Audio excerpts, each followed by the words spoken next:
মৰিয়নিৰ সীমান্তত উত্তপ্ত পৰিস্থিতি ক্ষুদ্ৰ চাহ খেতিয়কৰ ওপৰত নগাৰ উদ্ভণ্ডালি অসমৰ মাটিত সশস্ত্ৰ নগা দুৰ্বৃত্তৰ ধন দাবীক লৈ পুনৰ উত্তপ্ত মৰিয়নিৰ সীমান্ত চেলেং চুটিয়াকাৰী চাৰিঙাজুৰিত ক্ষুদ্ৰ চাহ খেতিয়কক নগাৰ ধন দাবী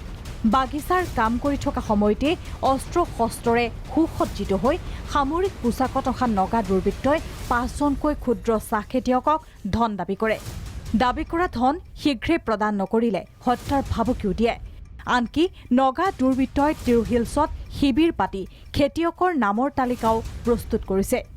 সম্প্ৰতি নগাৰ আশংকাত শ্ৰমিকসকলে বন্ধ ৰাখিছে কাম কাজ আমাকতো নামবোৰ তেওঁলোকে লিখি লৈ গৈছে কিন্তু গায়পতি কাকো চিঠি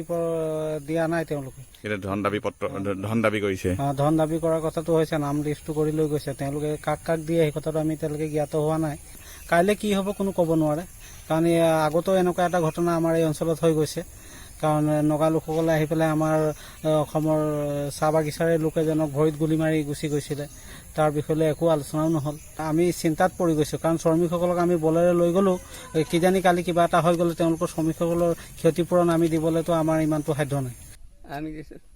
বন্ধুক চন্ধুক আছিলে নেকি বন্ধুক আছিলে কোনডোখৰত দেখিছিলে এই চাইঙেজি গাঁৱটো তিৰুহিলছ